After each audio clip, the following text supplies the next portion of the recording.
Hello everyone, this is Hema here, your best friend from Blackboard Learners.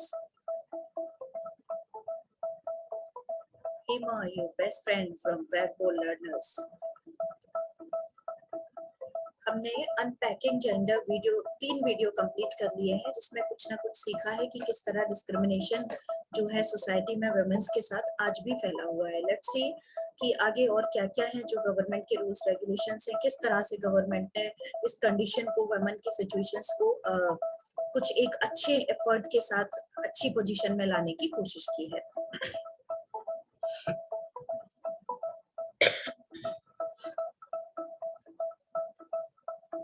Stereotype view of main and women, हमें ये देखना है कि किस तरह से एक पुरानी मेंटलिटी, एक अजीब सी मेंटलिटी को लेकर आगे बढ़ रहे थे लोग।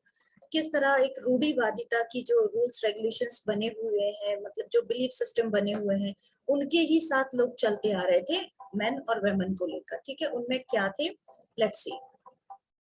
जैसे in every step of women's life she has to fight for her rights. The work done by her in the form of household chores and taking care of all family members is not recognized. उनके लिए एक तो एक fixed सा life कर दी गई थी कि सिर्फ घर में रहना, बच्चों की देखरेख करना, छोटे भाई बहनों की देखरेख करना, घर का काम करना, ये सारी चीजें ही उनके लिए फिक्स थी। और इसमें भी कोई उनको रिकॉग्निशन नहीं मिल रहा था। रिकॉग्निशन इन द सेंस की कोई वैल्यू नहीं थी उनके काम की। Women are typically seen as the homemaker while men are bread winners। ऐसा माना जाता था कि घर जो संभालेगी सिर्फ लेडीज, और बाहर से जो खाने पीने का जितना भी सब व्यवस्थाएं होंगी, men will take care about them। तो ये एक फिक्स्ड से बिलीफ सिस्टम थे कि जैसे काम का बंटवारा हो गया हो, जैसे कि इतना ये लोग करेंगे और इस काम को वो लोग करेंगे। तो in the job field also they considered for the jobs which are safe for them, like teachers, nurse, and the role that are fit with their image of or caretaker, image of caretaker in the sense कि उनको सिर्फ ऐसे job के लिए permit किया जाता था जैसे टीचिंग हुआ, नर्स हुआ, या फिर कोई ऐसा जॉब जिसमें कि जो उनका केयर टेकर है उनकी इमेज के साथ कोई बात ना हो। इस तरह के जॉब्स उनको प्रेफर किए जाते थे, otherwise they were not allowed to do work.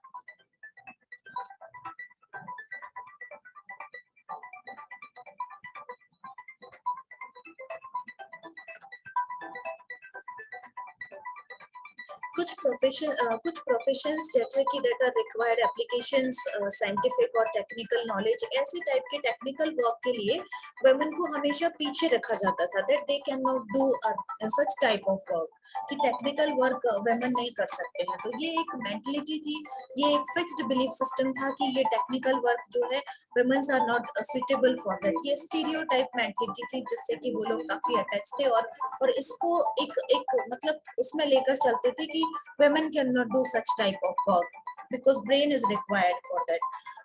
तो ऐसा माना जाता था कि ladies cannot do this work, women cannot do this work। As being a stereotype, people focus more on educating the boys for the profession like a businessman or an entrepreneur।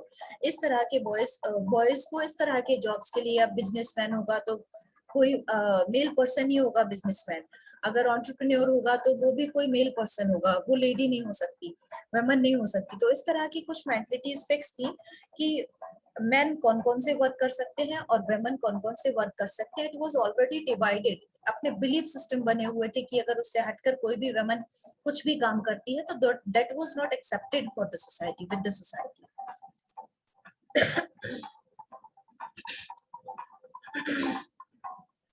Effort to being about a change, किस तरह से society में change आई women की conditions में, जो उनकी एक बड़ी ही ऐसी सिचुएशन थी जिसमें कि ना वो जीने की ना मरने की। तो उस सिचुएशन से किस तरह से धीरे धीरे अकॉर्डिंग टू द टाइम और विद द टाइम जब चेंज हुआ तो क्या क्या चेंज हुए, let's see. The education which is very common today was not so easy in the past। जो आज एजुकेशन है गर्ल्स के लिए भी, बॉयज के लिए कॉमन है, वो सारी चीजें पहले ऐसा नहीं था पास्ट टाइम में। those girls who dared to acquire knowledge were not treated well in the society, by the society. I already said कि जो भी अगर कुछ अलग हटके करना चाहता था तो that was not accepted by the society. कोई भी अगर पढ़ना चाहती है वमन तो वो उसके लिए accepted नहीं था कि नहीं सोसाइटी लोग क्या कहेंगे. तो men, women were playing a supportive role only.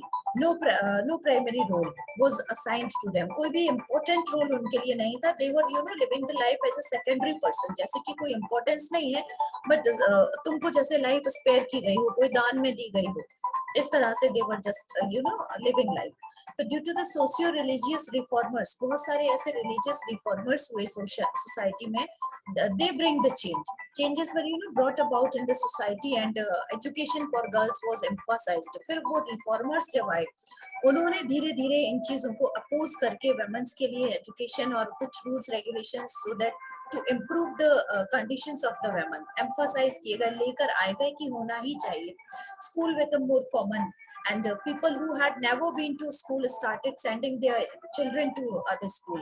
कभी जिन्होंने अपने बच्चों को स्कूल नहीं भेजा था, अपनी बेटियों को स्कूल नहीं भेजा था, they had started sending the girls to the school. तो मतलब जो रिफॉर्मर्स थे उनको जब सुना गया, उन्होंने जब अपोज किया इन सारी चीजों का, तो ये कुछ ऐसे चेंज थे, लाइक सभी के लिए एजुकेशन हो गई गर्ल्स के लिए, ये कुछ ऐसे चेंजेस थे जो उस टाइम आए.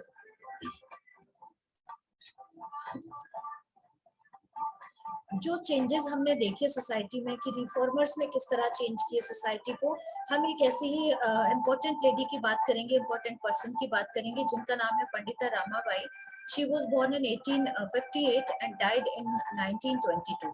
उनका जो वर्क था सोसाइटी में बहुत इंपॉर्टेंट वर्क था. She was a reputed Sanskrit scholar, बहुत ही ज्यादा इंपॉर्टेंट और रेस्पेक्टेड संस्कृत स्कॉलर थे, संस्कृत के विद्वान थी वो. सोशल रिफॉर्मिस्ट थे ऑफ द 19th सेंचुरी की बात है ये, जब उन्होंने ये सारी चीजें की थी when she was in the form of reformers. ठीक है. हर फादर शास्त्री डोंगरे, इनके पिता जो थे वो बहुत ही रेप्यूटेड और रेस्पेक्टेड संस्कृत स्कॉलर थे जो कि संस्कृत सिखाने का काम करते थे. उन्होंने क्या किया, was declares an out case by the society for teaching Sanskrit of his wife. Lakshmibai उनकी वाइफ का नाम था. उन्होंने क्या किया, अपनी वाइफ को संस्कृत सिखाना डिक्लेयर कर दिया. And it was very wondrous for the society. बहुत ही ज्यादा अमेजिंग था ये सोसाइटी के लिए. अमेजिंग इन द सेंस कि शॉकिंग था कि जहाँ लेडीज को एजुकेशन अलाउड नहीं है वहां तुम अपनी वाइफ को संस्कृत सिखा रहे हो. It was very shocking for the society and इसका लोगों ने अपोज भी किया, उनको सोसाइटी से अलग कर दिया गया. But against the established social convenience sitting in her mother's lap. अब जो ये पंडिता रामाबाई थी, जब उनकी माँ मीन्स की लक्ष्मीबाई संस्कृत सीख रही होती थी अपने हस्बैंड से, शास्त्री डोंगरे जी से, तब ये छोटी सी बच्ची उनकी गोद में बैठी होती थी और ये भी संस्कृत को सुन रही होती थी, उसको प्रोनाउंस करती थी. And she become very in a very short period of time she became a very good speaker of Sanskrit. बहुत थोड़े से टाइम में अपनी माँ को बोलते हुए सुनते हुए, अपने पिता को बार बार सिखाते हुए सुनते हुए ये बहुत अच्छी संस्कृत में बोलने लगी थी. थाउजेंड्स ऑफ वर्सेस इनको, भगवत गीता के जो काफी सारे श्लोक्स हैं वो इनको काफी सारे लर्न होने लगे थे. ये बहुत सही प्रोनाउंस करने लगी थी संस्कृत को.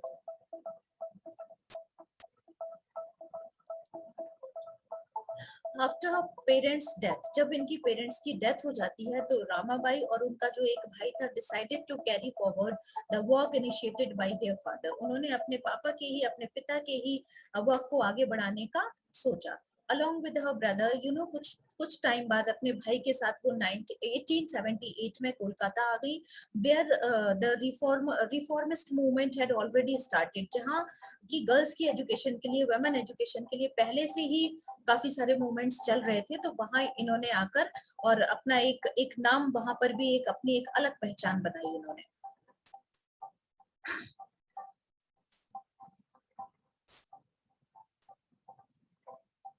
उनमें से ही एक नेक्स्ट है जो कि और भी इसी तरह की एक रिफॉर्मिस्ट है जिन्होंने की खुद अपने लिए बहुत लड़ा, जिनका नाम था रोकिया शेखावत, हुसैना. तो इन्होंने क्या किया, one of the lady who broke stereotype mentality, जो ये मेंटलिटी थी, रूढ़िवादिता थी, जो कि बिलीफ सिस्टम बने हुए थे वुमेन्स के लिए, फीमेल के लिए, कि बस इतना ही, उससे आगे कुछ नहीं। तो उन सारे सिस्टम्स को इन्होंने तोड़ा, और इनको बहुत अच्छी उर्दू आती थी, एंड बांग्ला और इंग्लिश भी इन्होंने सीखी बाद में। हालांकि बहुत अपोज किया गया इनका, लेकिन इनके भाई ने इनको सीखने में मदद की, and she could learn very well Sanskrit, Urdu, English, Bangla and Urdu. और ये एक राइटर भी बनी बाद में। She became a writer and wrote a remarkable story जिसका टाइटल था सुल्ताना's ड्रीम। तो बहुत ही इन्होंने अपनी एक प्रॉपर स्टडी को रखते हुए, बहुत ही मेहनत और लोगों के अपोज के बाद भी इन्होंने पढ़कर और अपने आप को एज अ राइटर अपनी एक पहचान बनाई। और इन्होंने जो बुक लिखी, जो स्टोरी इन्होंने लिखी थी, उसका नाम था सुल्ताना's ड्रीम। सुल्ताना's ड्रीम इन्होंने 1905 में लिखी थी, जब ये सिर्फ 25 साल की थी। When she was in the age of only 25 she had written this book। And इस स्टोरी में क्या था, उन्होंने एक इमेजिन किया था वेमेंस की कंडीशंस को एज अ रूलर, सुल्तान की तरह उन्होंने वेमन को इमेजिन किया था इसमें, जहां वो एक पैलेस प्लेस पर पहुंचती हैं, जिसको लेडी लैंड कहते थे।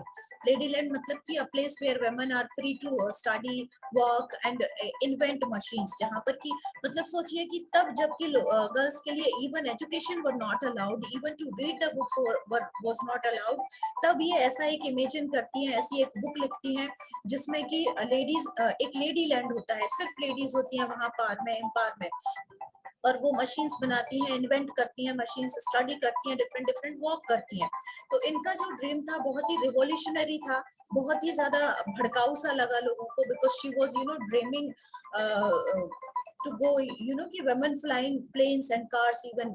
तो जब वो ऐसा सोच रही हैं कि वहां पर ऐसा सपना देख रही हैं, ऐसा सोच रही हैं अपने इमेजिनेशन में कि women can fly the planes और कार चला सकती हैं, तब जबकि education were not allowed.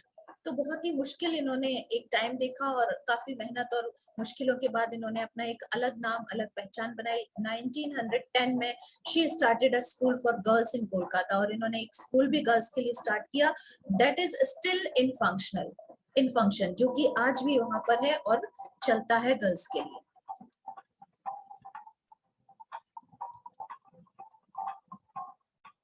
Now we will discuss about education, equality in education। Equality in education in the sense कि जैसे जैसे women's के लिए स्कूल बनाए जाने लगे, उनको सुविधाएं दी जाने लगी पढ़ने के लिए, देन हम देखें कि क्या बराबर का हिस्सा था एजुकेशन में, क्या उतने ही women और मेल एजुकेटेड थी जितने की मेल थे। तो a look at census figure for the period, जब हम अगर 1961 की बात करें, तो क्या था वहां पर एक reveals that the percentage of literary males in 1961 में सिर्फ 40% मेल जो थे वो लिटरेट थे, लेकिन 11 में 82% हुए। 2011 की जब हम बात करें तो वो 82% हो गया उनका परसेंटेज, मेल का एजुकेशन परसेंटेज बढ़कर, जो कि वेमन का बहुत कम था। जब हम 61 की बात करें तो सिर्फ 15%, इन 1961 में ओनली 15% वेमन वर एजुकेटेड, फीमेल वर एजुकेटेड। लेकिन धीरे धीरे ये जब बढ़ा तो 65% हुआ 2011 में। 2011 का जो सेंसस था उसमें 65% हुआ। तो कहीं ना कहीं आज भी ये मेल के कंपैरिजन में बहुत पीछे हैं वुमेन, जहाँ के उनको एजुकेशन में कम कुछ मिलता है। तो मेल को आज भी सोसाइटी में एक अलग एजुकेशन और अलग सुविधाएं हैं, लेकिन कहीं ना कहीं वुमेन आज भी एजुकेशन में पीछे है। जो 1/3 जो है हम अपनी पॉपुलेशन की बात करें तो सिर्फ 1/3 वुमेन ही है, फीमेल है, जो कि एजुकेटेड है। तो बहुत मुश्किल है आज भी इक्वल लेकर आ पाना, लेकिन फिर भी our government and reformers and NGOs are continuously trying for the women's condition। और आज हम देख भी रहे हैं कि बहुत कुछ पहले से काफी अच्छी चीजें वुमेन एजुकेशन में, वुमेन के लिए वेलफेयर फील्ड में हमको देखने को मिलती है।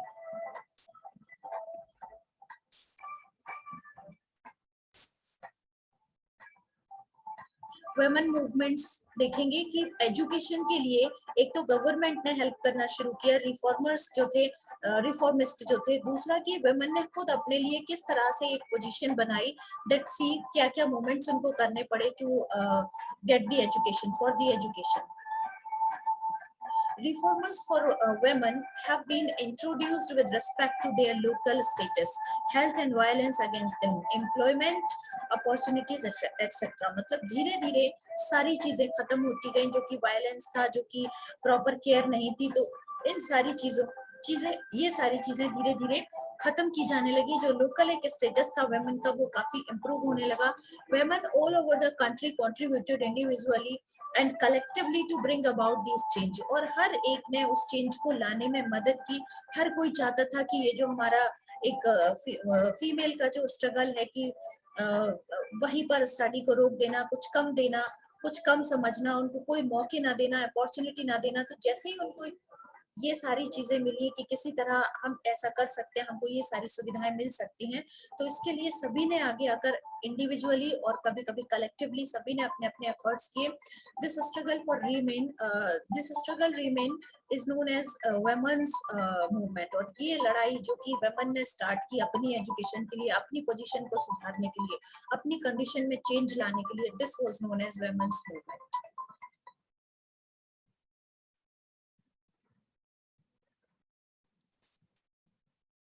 Different ways to fight against discrimination. Society में जो डिस्क्रिमिनेशन फैला हुआ था, जो वेमेन ने मूवमेंट स्टार्ट किए, उन मूवमेंट्स में अलग अलग वेज थे। अब अलग अलग कुछ अलग अलग steps they have taken to fight for the condition of against the discrimination. उनमें क्या थी? कैंपेनिंग थी, इकट्ठा होकर लोगों के साथ मिलकर एकजुट होकर वो कैंपेनिंग करते थे। कैंपेनिंग इन द सेंस की ग्रुप में एक साथ लोगों का किसी एक चीज पर, किसी एक बात पर अपने व्यूज रखना, अपने आप को उसमें आगे अपनी बात को ग्रुपिज्म के साथ कहना। ठीक है।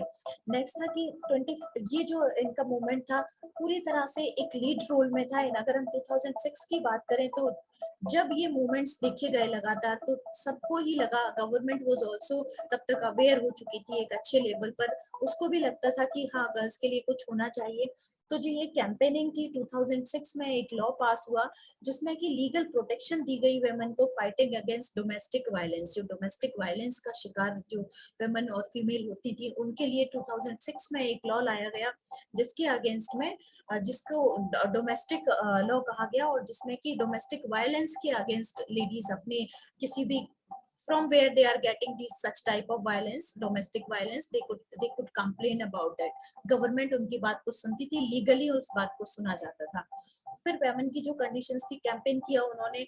अगर हम 1980 की बात करें तो कुछ ये जो वेमेन जो इश्यूज थे, धीरे धीरे एक अवेयरनेस फैलती गई और ये इश्यूज सब तक पहुंचते गए कि वायलेंस क्यों।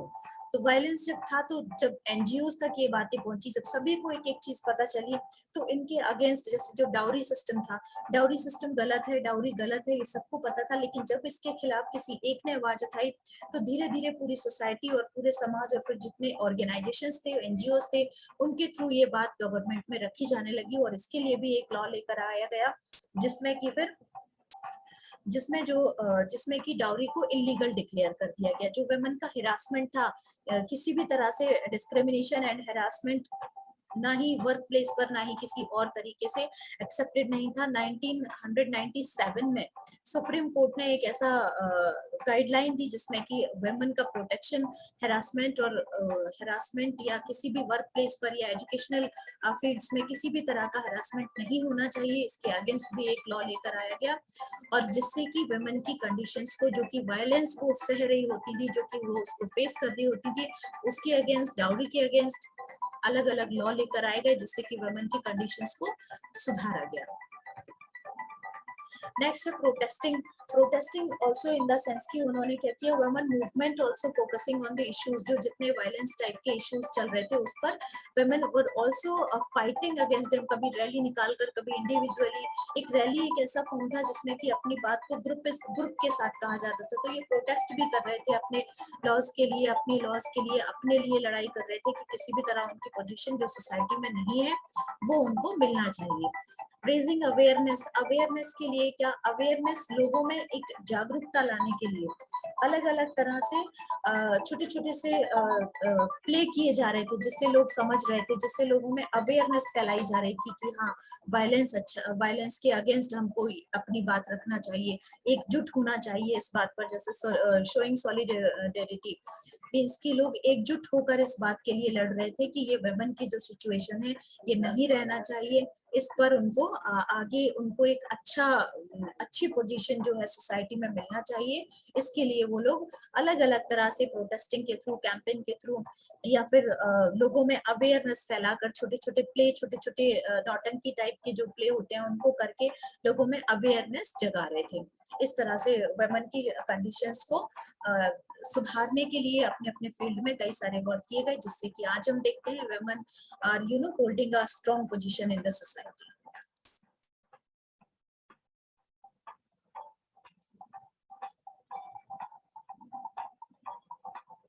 होप आपको ये अनपैकिंग जेंडर पूरा चैप्टर क्लियर हुआ होगा, समझ आया होगा अच्छे से, डिस्क्रिमिनेशन क्या क्या था, इंपॉर्टेंट पॉइंट्स जो थे, होप आपके समझ आए होंगे। If you have any doubts then these are your choices: like, share, subscribe, definitely comment, press the bell icon.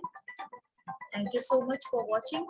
Keep watching, and we will bring you some more interesting videos related to your chapter, related to your topics, and keep watching. Thank you so much. Hema Sharma, always your best friend from Blackboard Letters.